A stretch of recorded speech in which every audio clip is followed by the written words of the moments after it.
Hi guys, it's James again. I just wanted to make a video to kind of go through some of the equipment that you might want to consider if you're looking to start up doing some Olympic weightlifting. As I said, I'm quite new to the whole coaching and everything, and I'm still learning along the way. So if you think that there's some better equipment out there that you think I could benefit from myself, then please do comment and just let me know at the bottom of the video. First thing I want to go through is lifting shoes.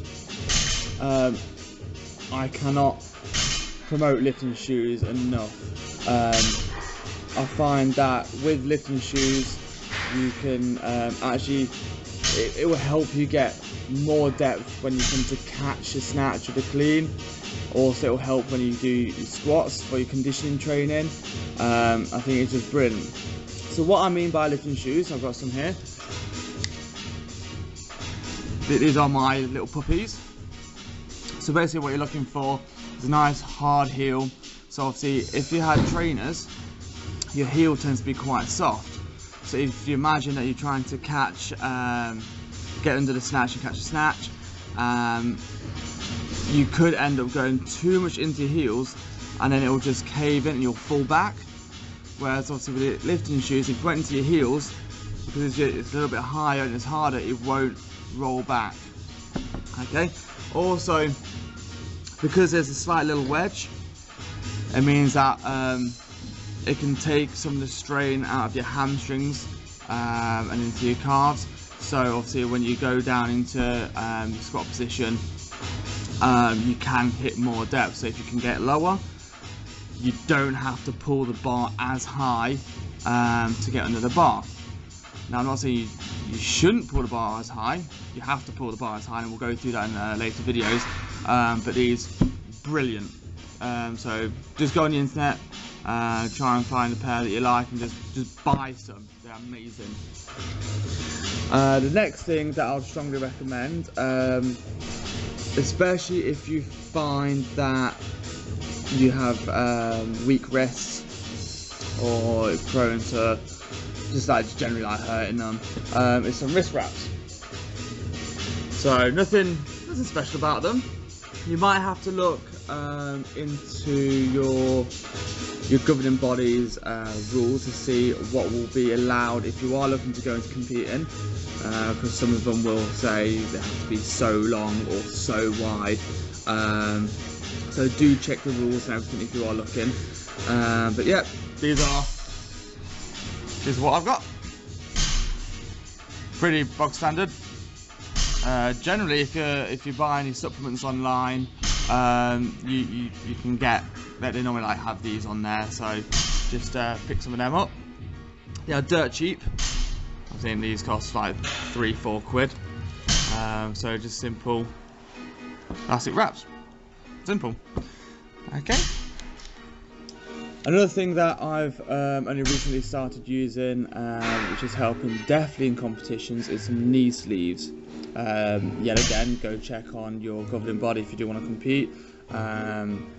I've seen some people use knee wraps, but I think knee sleeves are quite good because obviously if you're competing, you're not going to be lifting all the time. You might be waiting for other contenders to do their lift, so there could be a bit of time when you wait around a little bit. It helps keep your knees nice and warm as well. So simple knee sleeves.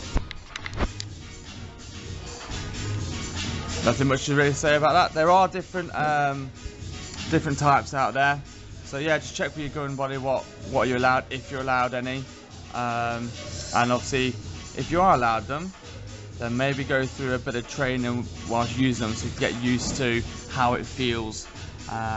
So obviously you don't want a massive shock for when you go into a competition and you've never used them before. The last thing I would strongly recommend is some chalk. Now if your gym that you go to doesn't allow chalk, move gyms. It is a necessity. Okay, there are different types of chalk out there.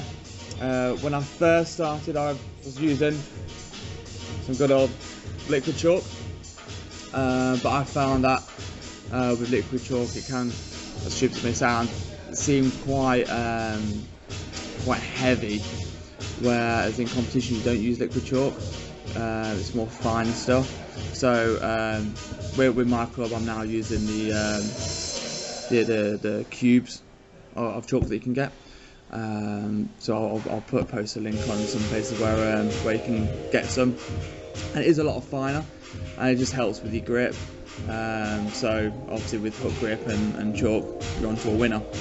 The last bit of kit that I generally don't recommend as a whole, but depending on what exercise you're doing, it can help in terms of just putting those pounds on the bar, is using lifting straps.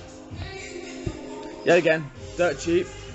I personally wouldn't recommend doing any snatches with straps, because the last thing you want to do is if you have to bail out of the snatch behind you, and for whatever reason the strap will stay on, then you could go flying back. And I have seen a few videos on YouTube that has happened.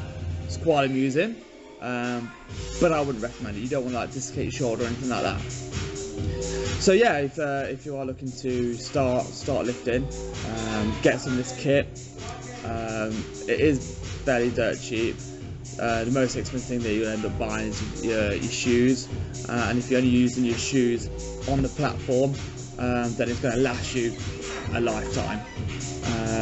So yeah, hope you like that little tip and whatnot. So if you give us a quick like and share, that'd be great.